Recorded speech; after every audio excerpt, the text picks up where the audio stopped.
Welcome to HSBC Global Viewpoint, the podcast series that brings together business leaders and industry experts to explore the latest global insights, trends, and opportunities.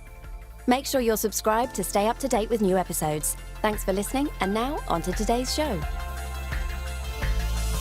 Hello, my name is Sheng Wang from Institutional Client Group of ICG HSBC based here in Hong Kong. Welcome to the latest episode of Global Viewpoint. Today we have with us as guest Mr. Benton Wong, Vice President and Head of Sales and Marketing from Bulk Connect Company Limited. Thanks for having me today. Thank you, Benton, for your time. This recording is taking place at HSBC's annual Asia Credit Conference 2025. We're going to talk about a very unique and important piece of infrastructure in Asia fixed income market, Bond Connect. This is a market access program connecting China's onshore bond market, which is the second largest in the world, by the way, with the rest of the world. Without further ado, let's get started. Benton, for the audience who are not familiar with Bond Connect, can you give us a brief overview of the program? Of course. So Bond Connect is an innovative mutual access scheme that allows investors across mainland China and overseas to access each other's bond market. Now, it's been made available through infrastructure institutions from mainland and Hong Kong that links them together. So known by its ease of access as well as the efficiency, there's two parts to it, trading link and the settlement link. So on the trading link, what it means by that is that the investors could use their familiar interfaces, one of the three access platforms, Tradeweb, Bloomberg, or Market Access, to trade with their counterparties onshore. So 60 of them, there were 60 of them onshore. Or just this be one of the 60? Of course. And on the settlement link, where it was done through HKMA CMU, which is now called the CMU OmniClear, they opened a nominee account under CCDC and Shanghai Clearing House, whereby they would do it through a nominee structure, whereby investors would have a beneficiary ownership of owning those China onshore bonds. Now, it has been very easy because that means investors do not have a big operational hurdle in doing so without going onshore, and everything will remain offshore. So that's actually the northbound leg, which has been launched since 2017. Now, in 2021, the southbound leg has also been enabled and announced. So now it's a kind of a mutual, bilateral access scheme, not just one way. Thank you very much. That's very helpful. Just so that myself and also all our audience understand. So they talk about a southbound, which is China onshore investor investing into offshore bond. Right. And then there's a northbound, which is a offshore investor accessing the China onshore bond market. What are the eligible investors taking advantage of these schemes? About the eligible investors, northbound is quite broad. So it allows all the institutional investors, financial investors mainly, to invest. So including the likes of asset managers, banks, securities firms, insurance companies, pensions, etc., and even sovereign funds or central banks. They could do that as well. Now, to date, we have now more than 830 institutions or investors already on board under the scheme. So they could trade seamlessly. And that includes more than 80% of the top 100 asset managers globally, as well as over half of the top 100 banks globally. So it's been quite established. Now, moving on to maybe the southbound. Now, there's a quota to it. So there's an annual limit of 500 billion RMB and a daily quota of about 20 billion RMB as well.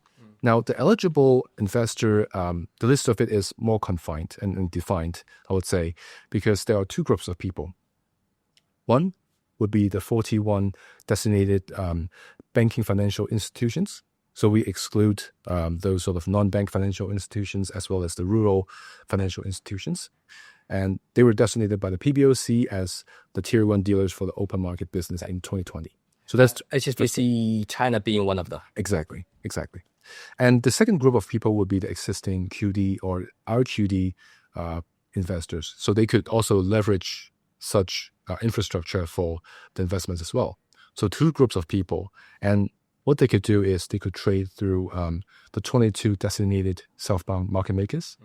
And so, investing into different currencies or different types of bonds. I understand Bond Connect is actually the centerpiece of a broader market connectivity framework that also includes derivatives and probably repo as well. Can you explain to us how these different pieces work together to enable investors to access the China onshore market? Of course. So how I tend to think about it is that the development of those schemes kind of tracks the life cycle of a bond. Now, what it means is that there are different, you can do different things along the life cycle of the bond and leveraging different schemes. And there are great synergies among those schemes. So allow me to maybe dissect into different levels.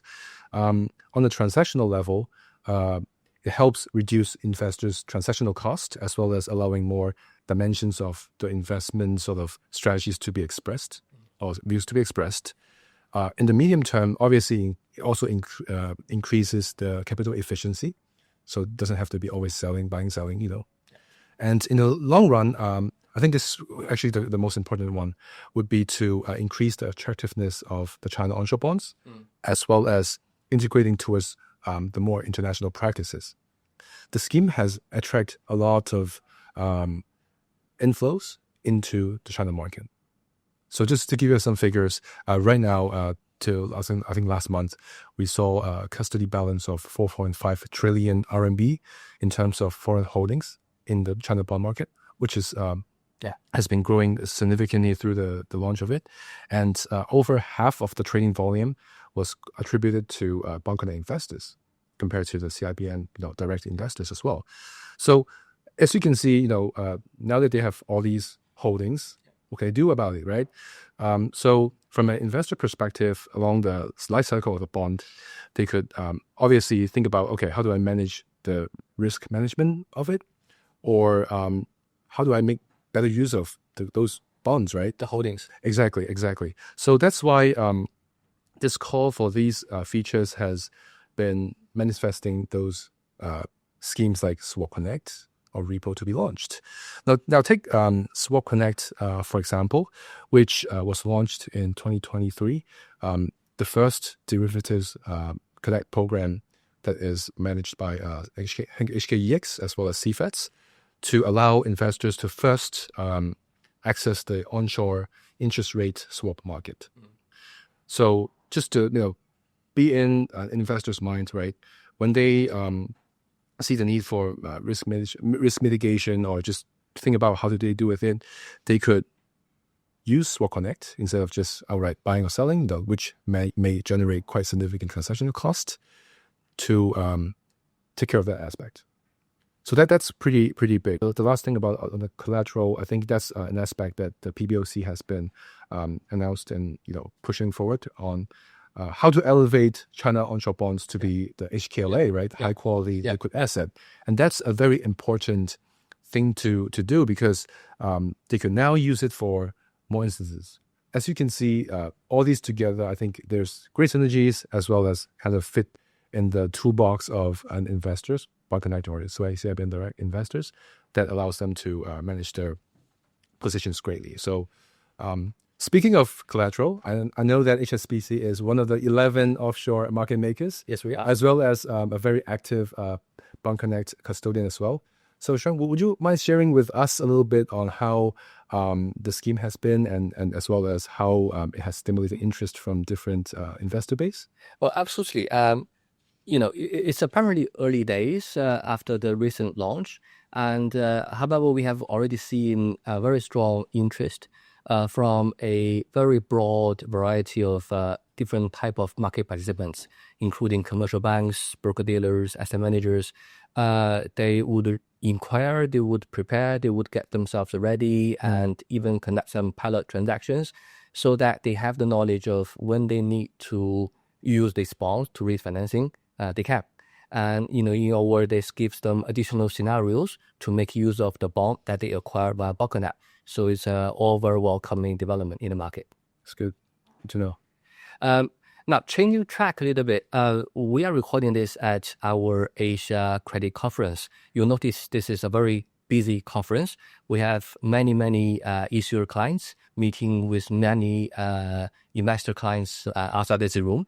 Can you explain to us what is the balance between investors taking advantage of Bot Connect, accessing primary issuances versus secondary market trading? Okay, sure. So maybe just give you a bit figures to start with. So when we look at our published figures in terms of instruments being traded from a secondary perspective, CGBs, the China government bonds, as well as the policy banks, usually accounts for 75 to 80% of the trading volume. And then you have about 15 or so percent covering the market volume from NCD, the negotiable certificate of deposits. Now, those, when we talk to investors, they mainly get source the liquidity through the secondary market, which is ample. We have 60 market makers, which again, HSBC, you guys were one of the earlier ones as well. So from that regard, seems like it's been quite well taken care of. But we do hear from investors from time to time about how on some of these credit instruments, they find it very hard to source liquidity sometimes in the secondary.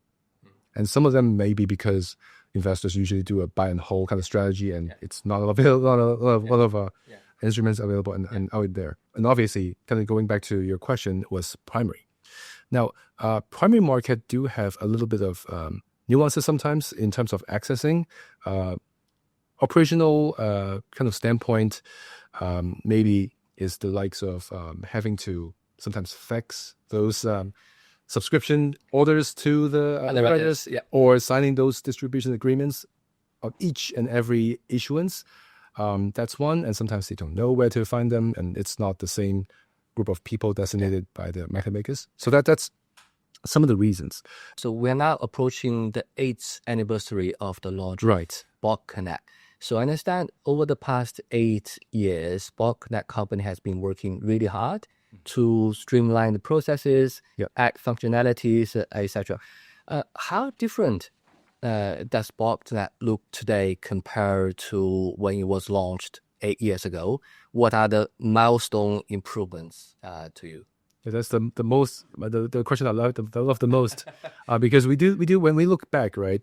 It's been quite a long journey, and a lot has happened, and thanks to partners like HSBC as well as the regulators and the financial infrastructure firms, we have done quite some enhancements where we kind of get to where we are right now, more well established, as well as quite smooth of an operation. Now, just to maybe share a little bit more, Calvin, how I understand it is that through these 8 years, I would dissect it into two halves. So in the first half of 3-4 years, there's been more depth in terms of the enhancements because the Bot Connect itself is when it was first launched, it was quite variable, and with some of the operational uplift suggested by the stakeholders like yourself, we have done quite a few things. So just to name a few, first thing, the trading platforms, we have added from 1 to 3 trading platforms covering all the global investors. That's helpful. The second point would be to extend the trading hours to the international investors so that the UK, for example, UK investors, they don't have to crawl up the bed and actually go into the office at 5 a.m. to invest in China, right? And that's also very accommodating. And last thing I will mention would be to allow up to 3 FX settlement banks for investors to kind of have the best execution kind of thing in mind and to manage their FX exposure that way. So that's more on the operational uplift and suggested by the ecosystem, right? And then the second point I want to make is some of the acceleration by the global indices inclusions. And that's very important because that has sped up the modernization of all the infrastructure. So that's where we are in the first half in terms of the depth, and the breadth of it or the width of it would be what we just discussed, right? With some of the other sister schemes like Swap Connect or the repo that has been great complementary schemes so that investors could, be more comfortable as well as confident in investing in China. So I think all in all, just to wrap up, there's always things we could do better, and there's always pockets that we are getting investor and then yourself feedbacks. But clear framework and guidance are already in place. So if investors want to navigate the China market, obviously they could talk to us, right? Thank you very much. That's really helpful. Now, we're recording this in Hong Kong. So what is the significance of Bot Connect scheme to Hong Kong status as the international financial center? Yeah, I think it's a very mutually beneficiary relationship to me. And I think I will highlight two aspects. One would be in the infrastructure sort of lens. Now, what it means by that is that Bot Connect has been leveraging Hong Kong's financial infrastructure like CMU, Omni Clear that we just mentioned, to enhance as a super connector of capital flows. Now, through that, we have seen various parties, including custodians, FX banks, or even investors committing capital, talents, presence in the city to ensure that the growth is captured. The scheme also helps harmonizes Hong Kong's regulatory framework with some of the international norms, so that I think investors would feel really reinforcing that the transparency is there, the risk control is there, so that they were more eager to put forth capital into China. So on that regard, I'm sure HSBC has done a lot of things as well in assisting Hong Kong to be this leading international RMB business hub. So Sheng, would you mind sharing a little bit with us what HSBC has done in the past? We have the benefit of strong balance sheets both here in Hong Kong and also in mainland China. So that enables us to make full use, take a full advantage of all the various connect schemes that you have just outlined to support our customers for their financing as well as investment activities. So that's what we do. We work with market participants, we work with regulators, we work with all our clients, and we work with very important infrastructure like Bot Connect company to make contribution to Hong Kong status as the leading international RMB business center. We talk about the scheme, we talk about the history, we talk about the development. What more can we expect from Bot Connect going forward? Of course, that's the crystal ball, right? Well, broadly speaking, obviously, the direction that we're heading in terms of the RMB internationalization or the China market opening, I think the HKLA that we discussed earlier, I think is the way forward. And hopefully there will be more initiatives and details being shared in the due course. Thank you very much. That's very helpful. Benton, I'd like to thank you very much for joining me today on this episode of Global Viewpoint. I find what you have shared with us around Bot Connect absolutely fascinating. It's a really pleasure to speaking with you. For our audience, thank you very much for taking the time to listen to our conversation. Thank you, Benton. Thank you.